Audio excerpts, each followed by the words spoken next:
Good morning.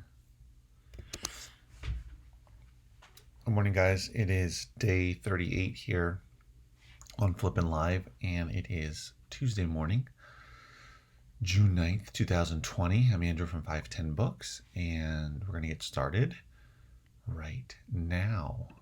Flippin' live, flippin' live, flippin' live, flippin' live, flippin' live. We're gonna strive, we're here to learn and gonna earn.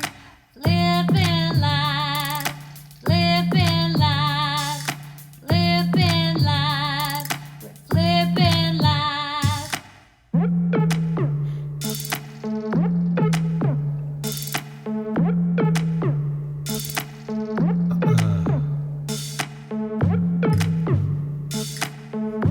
Hi, guys. Good morning on this lovely Tuesday morning. Morning, Brian. Good morning, Terry. Let's see, you guys are chatting, which is awesome. Brian says if you can get enough donations on a regular basis, that's better than a thrift store or bulk buy since your buy cost is $0 would be awesome. Yeah, that's exactly exactly what I was going to talk about with the thrift store.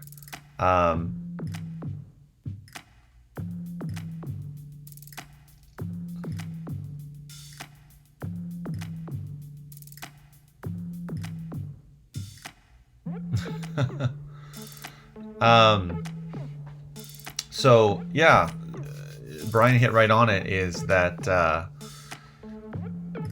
basically I went to a I went to a thrift store yesterday afternoon, just as it was. Well, I was there about an hour and 20 minutes just before it was closing, and they were sticklers for closing on time.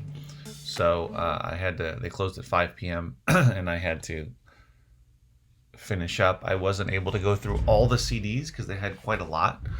I ended up not getting to one shelf of CDs, but I got to the majority of them, probably like over 90% of them. And I ended up walking out with all of these.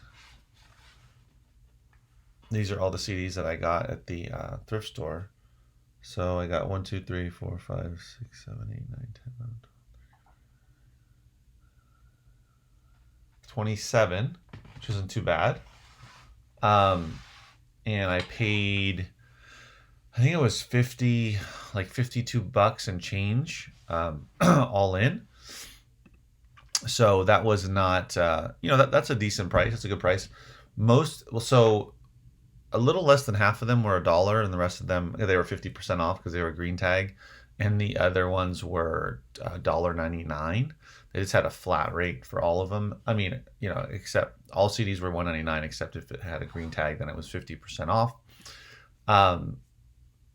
Good morning, Super Mole Retro, and to anyone else that's here watching. So I was able to get those, which I found a couple that are more profitable. I was actually trying to list them yesterday through Exceller List, but I kept getting an error that said there was an API error. So I just put in a message to them, about the issue, and we'll see what happens. I didn't see any issues. I was able to log into Amazon without any problems. So I don't really know what's going on with that. That was unfortunate because I wanted to list them so I could see how much potential profit I could make off of them, and I could share that with you guys, but was not able to do that. And plus, of course, I wanted to get out another FBA shipment. So all of those, and then I have these 4 here. These 4 CDs were actually donated to me. They were part of that book donation on Friday, and I didn't have a chance to go through the CDs, so I went through those yesterday and found 4 for FBA, and I'm going to put found 2 actually, audiobook, and then another one audiobook that I'm going to do merchant fulfilled. And then of course I have these books that I found at Little Thrift Free Library. So I was going to do a small shipment. Um, so it's always really unfortunate when when that doesn't work, Accelerlist doesn't work, or whatever it may be.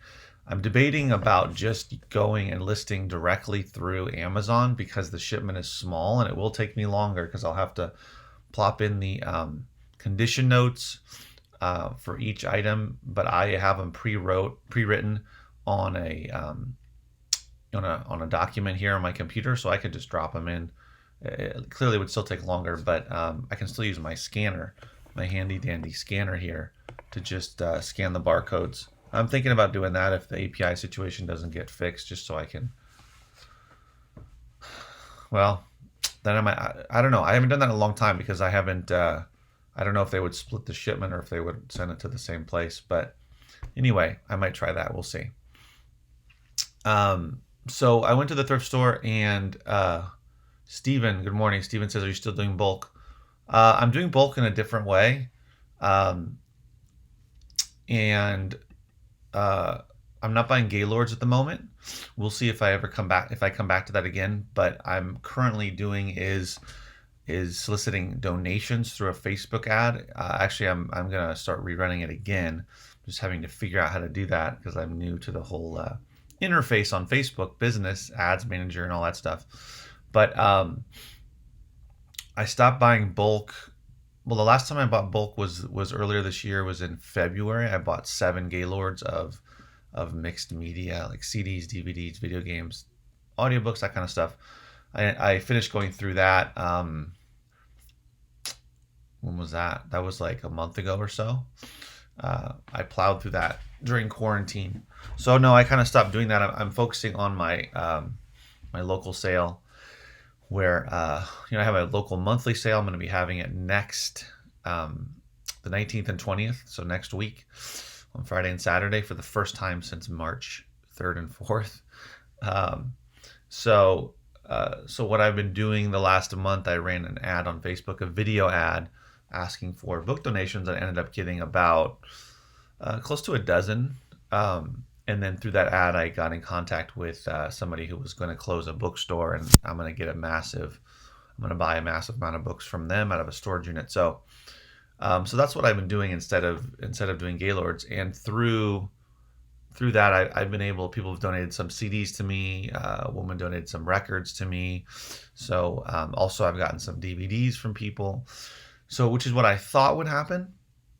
We'll see now that here locally, and I'm sure where you guys are, thrift stores have opened. So I'm curious to see what happens with the ad when I start running it while thrift stores are open, to see if it has the same response rate, and I get a good amount of donations while the thrift stores are still open or are just opening back up. So that's kind of where I am with that.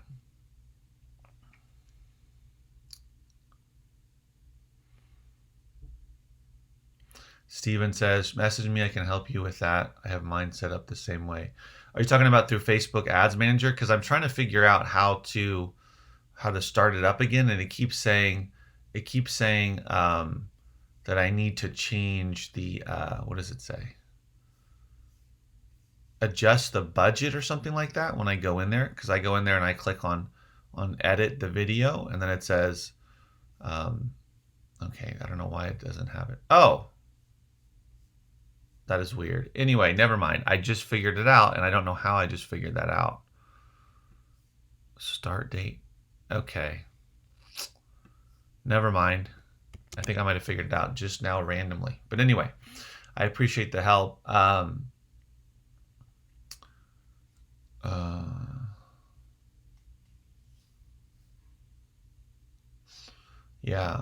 says he's using Inventory Lab. Yeah, no, everyone has their preferred way of, or preferred software, third-party software. I've only ever used Accelerlist, so it works fine when there's no issues. It's very fast, it's very slick, it's very but it does have issues once in a while. So so anyway, but so I'm running the. I'm gonna now that I figured out how to change the budget there. I couldn't figure out how to. It kept saying change the budget. I didn't know where it was, and so now I went on Facebook and tried to find how to figure out where the budget and schedule was, and now I just happen to find it right now live. So you got to poke around and figure it out. It's all new to me. So anyway, I'm going to run that ad again and see what happens with the donations, because on the 27th I am buying all those books in storage. Basically, a person saw my ad that I was running back in May, and they contacted me about donating books themselves, and then also that they said they were helping a friend close a bookstore. And then that ended up leading to me meeting the daughter, who was the friend of the person who was closing the bookstore, for a variety of reasons. So now we're in talks of me to take that over, and it looks like that's probably going to happen. We are just slowly working on the details.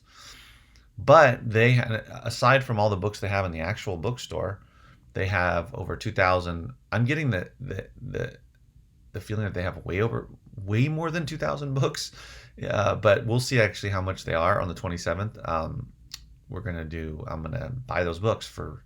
I'm gonna buy all of them, and they're gonna be put in my warehouse if I can fit all of them, because the guy says there's over 100 boxes, which just seems, if there's over 100 boxes, there's definitely way more than 2,000 books. So anyway, and it's a blind buy. I have no idea what's in there. The owner's daughter has no idea. These have been sitting in storage for years. I don't know how many years, but at least before, because the owner had actually died a few years ago, and his wife, who's this woman's mother, was running the store. But he was the one who was, he was the main, he was the book guy. So we don't know what's actually in there. So it's going to be an adventure to go through those boxes and see if there's, I don't know, see what's in there. Who knows? But anyway, so that's going to be a big buy on the 27th, and that'll keep me busy. So I probably, although, me running my ad is not just for book donations, which is going to play into why I'm talking about as a farewell to thrift stores, is it also is helping me to build up my, as they say, my brand awareness, which seems so weird, but just people learning about my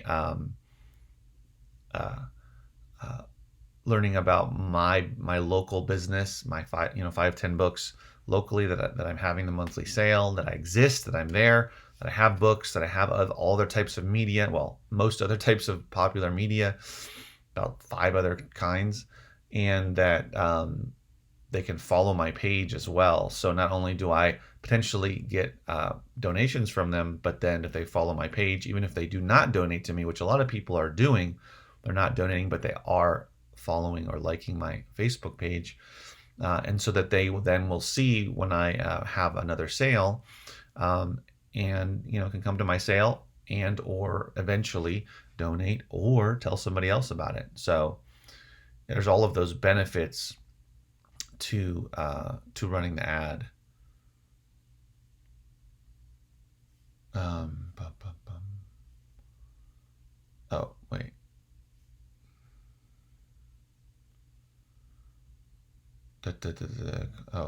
Look up Deep Purple Complexity album. I found this other day and sold for big bucks. I bet you'll come across some incredible books. I hope so. I mean, the hope is that there's some, gems in there. I mean, you figure out of several thousand books that only the former owner, apparently he's the only one that knows what these books are. And I don't know if these were books that he purchased himself to put in the bookstore, or if these were actual donations, because I did get a lot of donations at their store over the years. They were there for, or have been there for close to 15 years in the same location. So I don't know. I don't know what those books are. It's kind of exciting. It's like getting a bunch of Gaylord of books where you don't know what's in there, right? It's just a surprise. But this is better in the sense of if he bought them, with his experienced book eye, they could be excellent books, valuable books. He also specialized in sci-fi and fantasy. That was his his passion was that genre of books, and he knew a lot about it since he you know went back to being a high school kid. He was involved with that type of stuff. So who knows? Who knows what's in there? Uh, Hopefully, I just don't have the sense that it's a bunch of old dictionaries and textbooks and encyclopedias. I think that this is probably some quality fiction and nonfiction. So it's exciting, but at the same time overwhelming because it's going to be so many books. But I just have to look at it as it'll be a process. You know, it'll be a process to get everything in there. Fortunately, they're helping out with. They're having a couple of people to load up a truck and bring it over and unload it and help out with that whole process because they just want to get rid of the books. They don't want to, they don't want to throw them away. They want them to go somewhere that they'll actually be used. So this is proving to be video ad is proving to be potentially slightly life changing in terms of my business, because you just never know who's going to see it. Oh yeah, absolutely. It's the same as buying. It's the same as buying Gaylord of books, and my price per book, if there ends up being around 2,000 books, is going to be pretty inexpensive. So I'm sure within a few boxes I'll be able to um, pay for the whole thing, and the rest will be profit. And we'll see what happens. So I'll definitely let you guys know when I get those in a few weeks and I start going through them. But so I went back to the thrift store. I went to the thrift store, and I hadn't been in a thrift store since March, which is probably the same for a lot of you guys because things have been closed.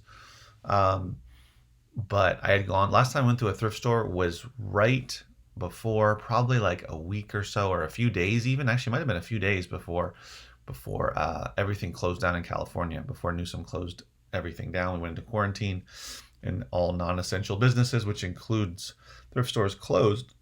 And people were not wearing. Excuse me. People were not wearing masks at that time, but they had gloves on, and it was all brand new. The whole quarantining and coronavirus. So anyway, that was the last time I went. And this time, everyone has to wear face masks. They're not limiting the amount of people in the store, although when I went, there weren't very many people. There were maybe like 8 or 10 people in there, and a few came in while I was there. And not very many came over to the book or media section. Probably like 2 people came by. And so I was scanning through. But then after I checked out, paid, and was walking back to my car, I realized, I just spent $50 on 27 CDs, which I will profit off of for sure. So it was a good investment. I don't know how much I'll profit, but my guess would be maybe $150, $200. I don't know, something like that. I'm guessing here, but which is good, right? I mean, that's what you do. You go to a thrift store, you spend your money, you turn $1 into $10, hopefully $5, whatever, $20 or more, and that's how you do it going forward. But I just realized that my business model, it dawned on me that, hey, this $50 probably would have been better spent just investing in the ad that I'm running, or was running, and going for the donations. Because so far in that month, not only did I get 10 or so, 11 or so donations, but they were profitable. Everything I sent in just to FBA alone was very profitable. So I have other books to sell on eBay, and also I've added a lot of, I don't know how many, 100 books or so, maybe more, to my local sale. Well, if you include kids' books, way more than 100, but excluding kids' books, definitely over 100 books to the local sale. And also I've got DVDs, some CDs, a few records. So, it just, it's more, so in terms of profit, there's more profit to be made, but also, like I was talking about, for me, trying to build up my local sale, because really what I'm realizing too, especially after I sent in all of those books to FBA at the end of last week, and sales have just started hitting on the weekend and yesterday, is that I want to do more Amazon, more FBA specifically, and really build up my local sale. and keep it, keep that there, like make more money with that local sale, have that become a larger percentage of my income, and then ramp up FBA a lot more. Um, and that all depends on the books that I get as donations, of course, as to how much I can send into Amazon. But I really missed out on, sending in a lot of shipments to Amazon and that type of thing. But at the same time, I want to build up my own business, or local sales, so that I can continue to have that cycle going, have that process going of getting more donations and having more repeat customers, to the sale. So, I'm not saying that I'll never go to a thrift store again, but it might be kind of an end to any sort of regular visiting to a thrift store, or just making much sense for me to do that, assuming that I continue to get donations and that continues to work out for me and my local business continues to grow.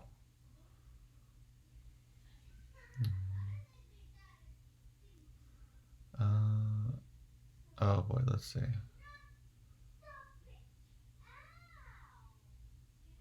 Okay, Brian says, last year I was at a garage sale and asked about books. A lady said her mom had passed and had a library of mystery books I could come get. She also said there was a bug problem though, so I passed. Yeah, no, definitely. It's always a good idea if you're going to, especially garage sale or yard sale or an estate sale, to ask if they have any books or more books or whatever it may be, because you never know what you'll find. And usually those types of sales, they're just trying to get rid of stuff. And if you don't ask about it, if you don't try to find out if they have other stuff, then they're likely just to, if they can't sell it, they're just going to get rid of it. They're going to donate it more than likely to a thrift store anyway.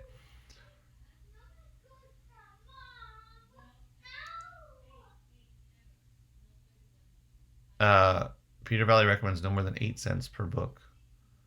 Well, yeah. If there's 2,000 books, then um, yeah, there's probably more than 2,000 books, so it's gonna be probably a nickel or so a book, depending on how many books there are. Um, so I wish I knew what my estimated profit was for those CDs, because for all of them, I was trying to, well, I did. I was trying to make at least $3 profit, potential profit off of each CD. And again, the cost of goods was between 99 cents and 1.99. So even if it was 1.99, I was trying to get at least $3 plus profit. So let's see. But like I said, I found a few higher profit books or CDs as well. So at a bare minimum, I mean, I'll make over $100 profit off of those, bare minimum, but should be better than that. I mean, my guesstimate would be $150 to $200. Um, so it was also weird to pay $2 for a CD. I'm just not accustomed to that. So it just made me realize, maybe it just further, not like that's a ton of money, but it just felt like, oh, well, I could probably do better by spending that money on an ad and trying to grow my local business. Because that's the other thing is, I buy it and then I sell them and it's over, right? Whereas if I spend the money on the ad, if I get a donation, okay, once I go through those books, that's over. But that person, built that contact with that person. Because when I get a donation, I meet the person face to face. So either they drop it off or I go to their house, or business. One time I went to a business, and so I meet them, they get to know me, and they learn about my business, and it's very likely that they're going to come to a sale, follow my page, probably, maybe, I don't know, long term, after a couple of years of doing this, we'll see, donate again. I know the one woman said that, oh, you'll hear from me in another month or so we'll see if I hear from her. And there's a lot more benefits versus just buying. And this is what this is what you guys do. This is what I did. This is what most people do. I get it, but it's just going in a different way for me, where I want to, which sounds so weird, trust me, where I want to grow my brand, my local business, and build that up. to become a resource for people to come to donate their items. Um, we just bought a duplex, Steven says here, with a big garage to be able to scale up our book biz. Awesome. So you'll be able to go through a lot more books. So I assume you're doing bulk.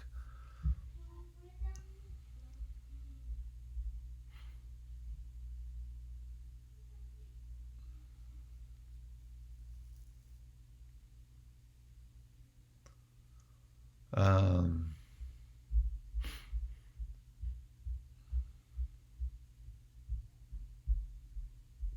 yeah. So Steven's going to be working on a new duplex. That's good. Um, his garage. So I started, with the garage or working. Everything was from home when I first started. It was CDs that I first started getting in bulk, and it wasn't in Gaylords. It was uh, boxed up, and then I found some sources for books, as I talked about the other day. And but those, initially were in my in a rental truck, and then I never, excuse me, I never actually put books into my garage in Gaylords because I didn't have a pallet jack, and I didn't have a way to get them from the truck to the garage because my garage is at an incline. It's a short little driveway, very short, but it's at a steep incline. So you try to get if you're gonna try to get a Gaylord of books up there, it's not gonna happen, especially by yourself. It's even if I had like three other people helping me, but yeah, that wasn't going to work out. So that's why when I found that my first bulk source for Gaylords of books and other media, that I decided to get a storage unit.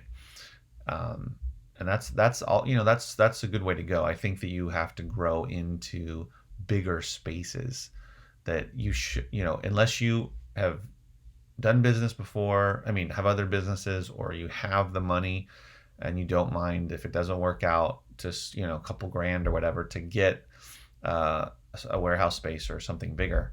But it's good to go from your house slash garage to a storage unit and then to a warehouse, or just stay in your garage if that's better, or stay in a storage unit. Um, and, just depending on how big you want to get. You can do bulk books, but be on the smaller end. Get maybe 6 Gaylords at a time. Go through those in a week or so. Get another load. Go through those. You can do it that way for sure, as long as you have a way to deal with the duds. The biggest thing is dealing with the duds and having the space and dealing with the leftover books and how you're gonna manage those.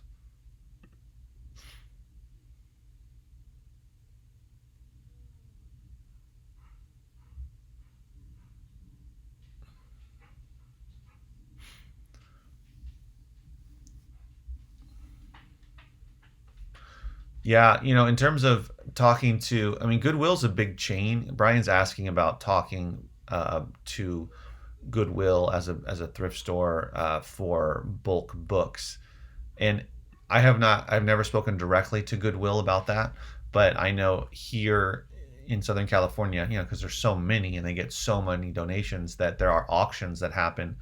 Um, that Goodwill has for bulk items, including books and other types of media. And a lot of companies will just buy, tons off of them by the truckload. Um, and there are some locations where they have, I forgot what they're called, where they'll put out like a bunch of bins for cheap. Sometimes they'll be clothes bins. Sometimes they'll be VHS bins. Sometimes they'll be book bins. Excuse me. Oh man, God. But that's different. But what I would say, Brian, is if you walk into a Goodwill, is probably going to be tough because it's going to be a manager. I mean, don't be afraid to talk to them, but it's going to be a manager. It's not going to be like the owner of the store because it's a chain. But it doesn't hurt to talk and to say, do you know, or do you guys ever have excess books that you sell off or auction off? I would ask that to other thrift stores. Although smaller thrift stores would probably be better to say something like, yeah, after you go through their books, say, do you guys have any other books that you don't have space for on the floor? And see if they say yes. Because even better than going bulk is to have them give you access to maybe books they have in their back sorting room, receiving area that maybe they have stacked back there because there's no room, and then they slowly put them out on the floor. And some people will say no to that. Some people will say yes. But if you pay whatever they're going to charge anyway, then you know it's a win-win for the thrift store. Sometimes even they have too many books and they end up having to get rid of those books somehow. As I know of a thrift store where the woman told me, I asked if they get more books than they can put out, and she said, yeah, and we have a company come and pick them up. So clearly some other company already got in there and contacted them and was picking up their excess books. I don't know how they were picking it up by the Gaylord or what, but they were picking those up from them on some sort of basis. So if you don't do it, someone else, has done it or will end up contacting them anyway. So it's a good idea to do that.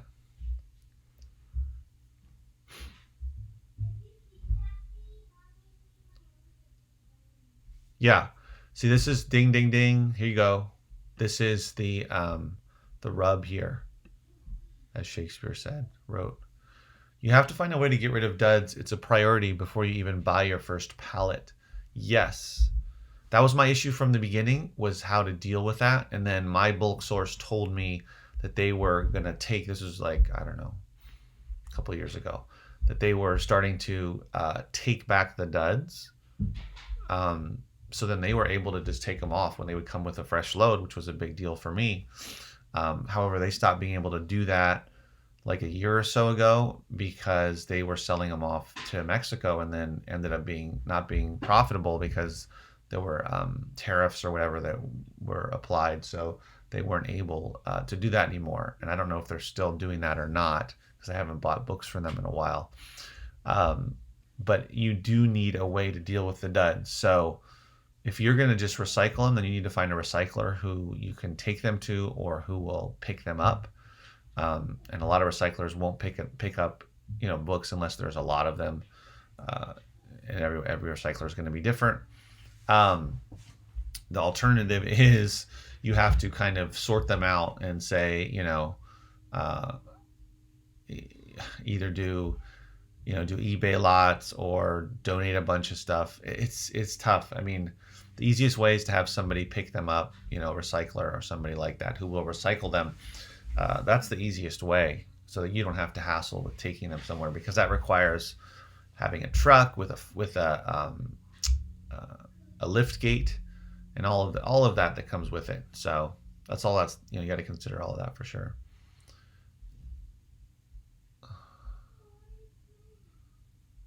Yeah, Thrift Books which I was talking about yesterday.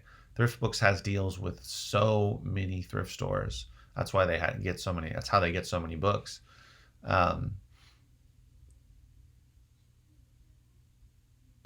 Any experience with late 1800s school books? No. Do you have experience with that? Is that something that you're getting into? I do have. Well, I have slight experience with some vintage or collectible books. I like to find those to sell on eBay. Let me know more about that, but I'm not familiar with. I mean, I haven't come across too many books that are that old or specific to school books. Yeah, that's the thing. You might actually have to pay somebody to come pick them up from you. So consider that as well. And I'm sure they're charging by the pound or the ton or whatever. Because I know when I first started, the second time that I got Gaylords of books, and I got four, it was either 3 or 4 of them, put them in a U-Haul truck and sorted them parked in the street next to my house. And then I had all these Gaylords, and I had called, at that point I was buying CDs from the guy locally who was a bulk book reseller, and I called him and said, "Hey, I've got these Gaylords of books. Do you want them?" Because he was getting rid of his duds by either selling them to Thrift Books or to a recycler. And so he wanted them, but the problem is we couldn't get them off the truck and into his warehouse because my truck was too low, and then he didn't have a way to have his forklift. It didn't work out. So I had to go to a local recycler that I drove to in the truck, and then they weighed the truck before, and then they took them off.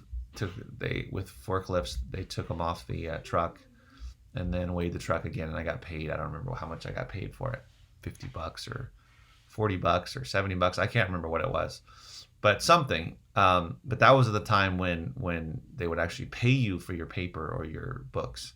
Whereas now it's more likely that I'd have to pay them for them to take it, the privilege to take it off my hands. Yeah, $50 a ton for pickups. Oh, he said you have a box of those. Well, I would look them up on eBay, because those are old. I mean, yeah, look them up on eBay because that would be the place for those.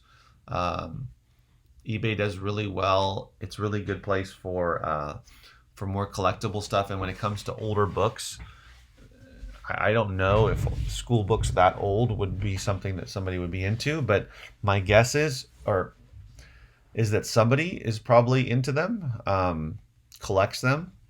So I would look them up individually and then maybe look to see, old vintage school books, that type of thing. Um,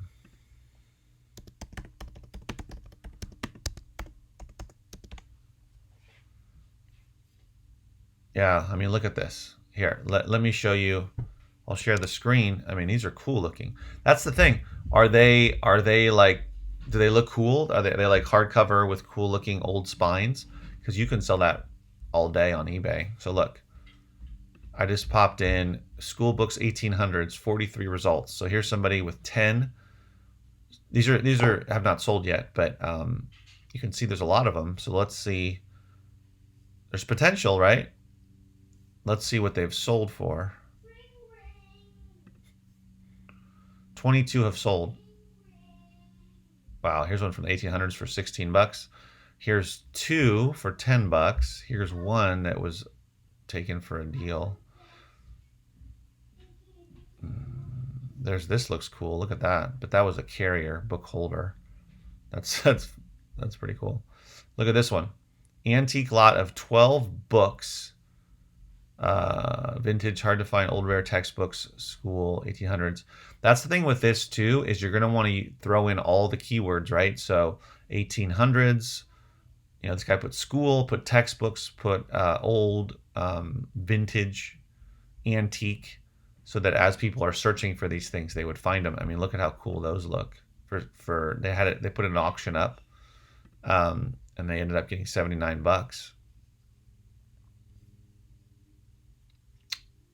Those are pretty cool looking. And here's one, $41 that they had 17 bids. Here's another one, 1700s to 1800s. Wow. See, people want to probably display them on their shelves.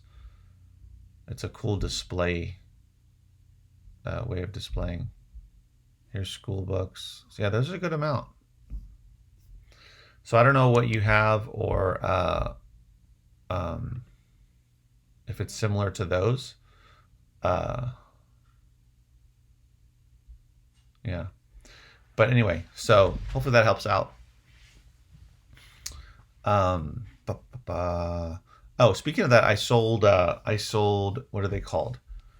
A lot of books on eBay that I had pulled out of. I think that was from, I don't know if you guys remember, I had picked up books for free back in, I think it was April.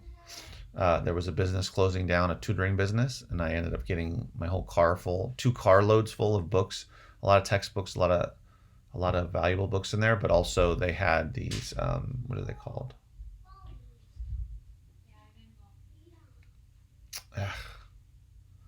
Reader's Digest condensed books from 1954 to 1961. I didn't sell them for a lot of money. I took an offer, but They paid the shipping. Um, Here you can kind of see it. Well, I can show you on the screen, but yeah. So you never know. What would. Sorry, one second. Ugh. What's gonna sell on there? I just want to find it here and show you. Let's see. Where is it? Here it is. All right.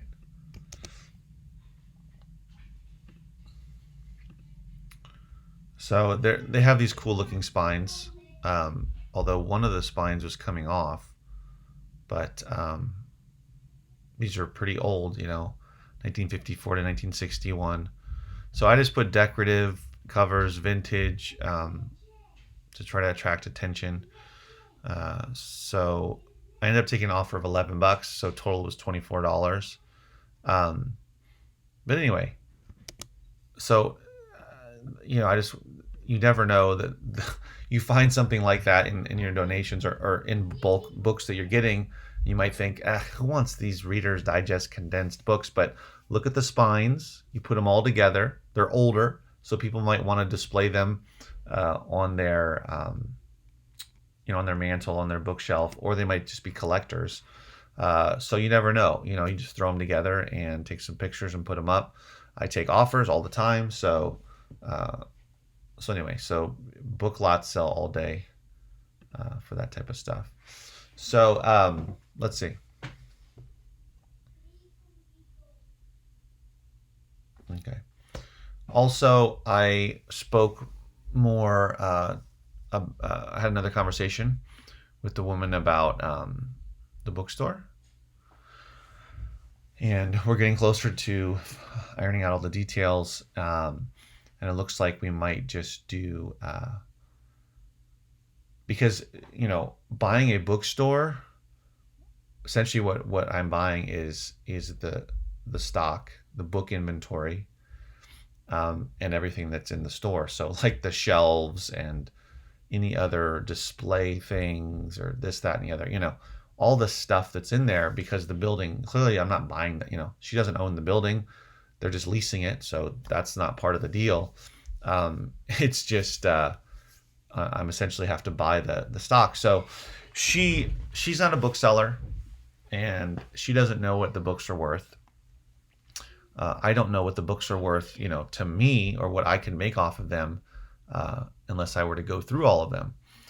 So we came to the idea that I will, at some point in the future here, I will, she'll give me the keys to the place, and I will just go through all of the inventory and find the most valuable books that I can sell online. Say books that are worth more than, $40-$50 or something, or maybe like $30-$40. That would make more sense to sell online than having them in the store. And those would be the ones that I would sell, and that we would have a percentage, of splitting it a certain way, percentage wise. And then I would pay her that percentage as those sold, because clearly some would take longer than others to sell. I'd attach a SKU to it so I could track it. And then I would basically, she would just give me the rest of the books, essentially. Yeah, so that's kind of the deal that we're going for. And I, unfortunately, the name of the store is attached to a Facebook account where they have a couple hundred followers, but the bookstore owner who passed away was the one who was running the Facebook account, so I can't use that account.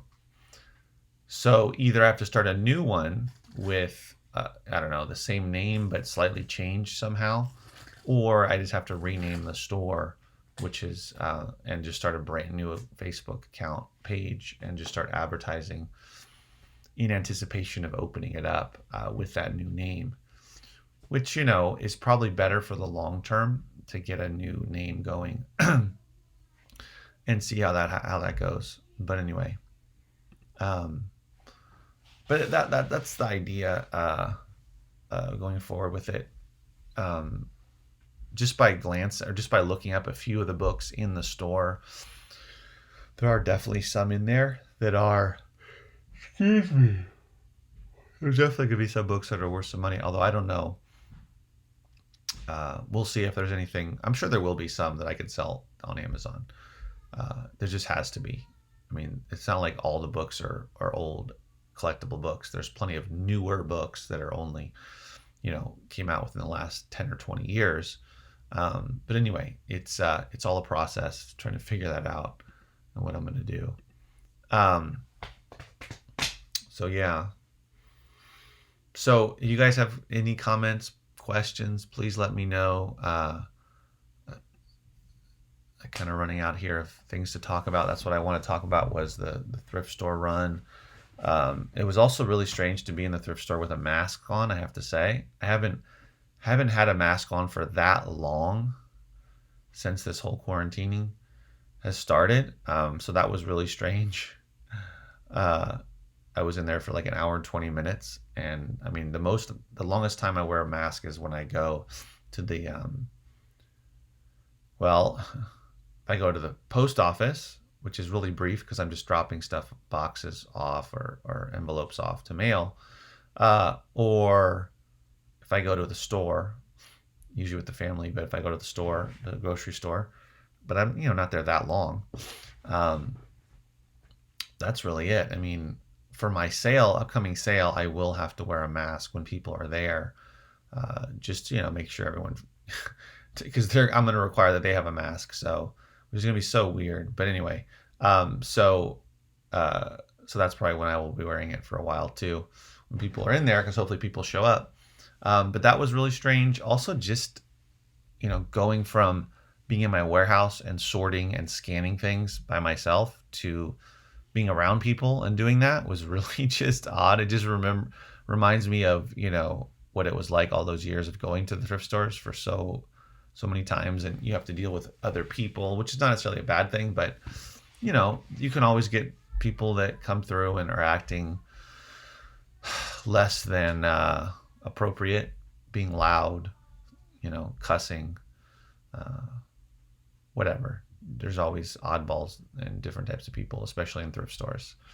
You just never know who you're going to run across. So that was strange, and something to get used to, that's for sure. So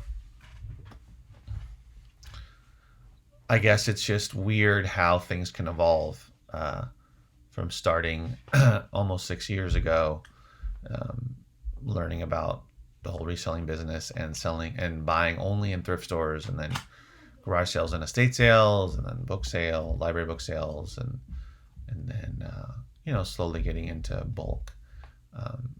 How things can shift and change to go to where it is now for me.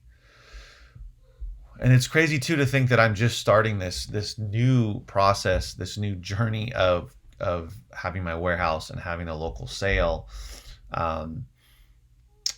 It's all new, it's all new. I'm still learning. I'm still growing it. I've only had 5 sales. This will just be my 6th sale in the warehouse. And this will be my first one during coronavirus. So,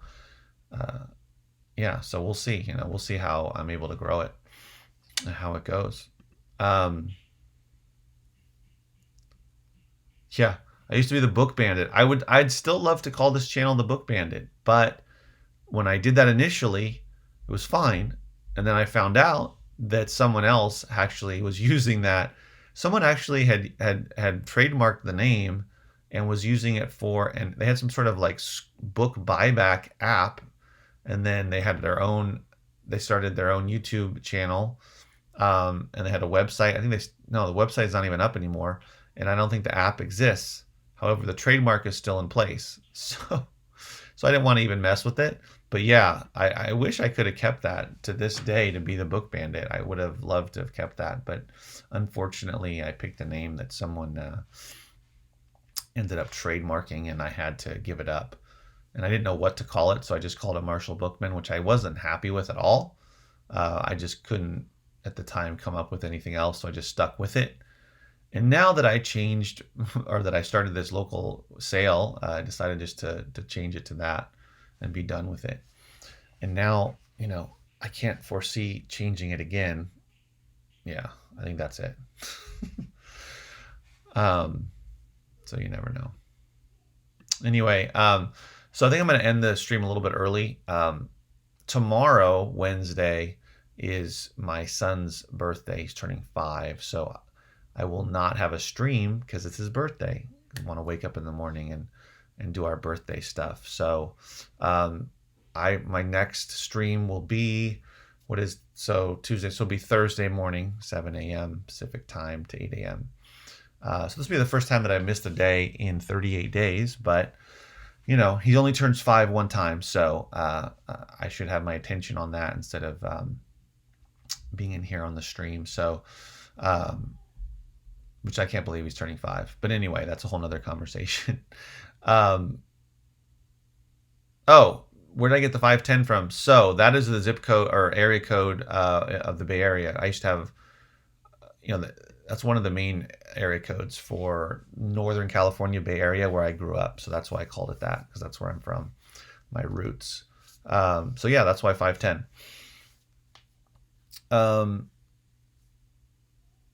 And now I have to think about what to call this other bookstore if I'm going to change the name. So I'm going to have to work on that and think of something, because I need to start a new Facebook page, and it's kind of a new chapter with a bookstore, a new chapter. And so I need to come up with a name, and I'm not going to, it doesn't make sense for me to call it the same thing, 510 books. Why would there be 2 510 books? So, that just seems weird. So I think I'll just call it something completely different. 510 books number 2 seems really strange. So, anyway, or 510 books 2, 510 books the second, 510 books the second coming. I don't know, but that does seem strange to do that. So maybe I'll call it something else.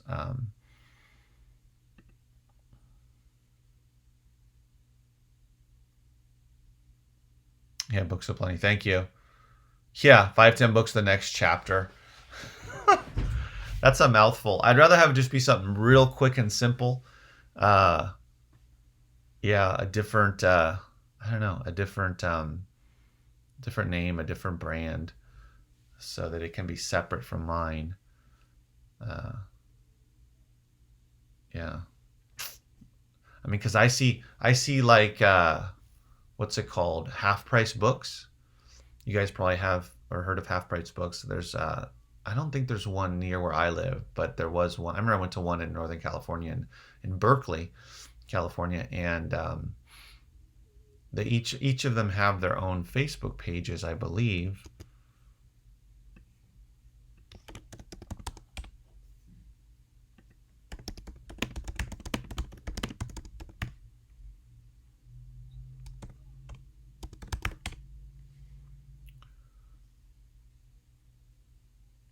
Huh.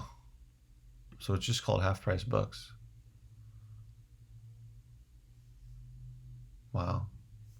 Well, anyway, but they do have other ones. They have like Half Price Books, and then they have Concord, Citrus Heights, Dublin, Fremont, and they all have their own, presence on there. But anyway, so it's something similar. No, I won't use your bookstore name if you end up getting a bookstore. 510 books the next chapter. Yeah, we'll see. But anyway, guys, thanks for tuning in. I do appreciate it. I will see you guys on Thursday, and we'll talk about reselling and what's been going on. Thanks for watching. Flippin' live, flippin' live, flippin' live, flippin' live, flippin' live.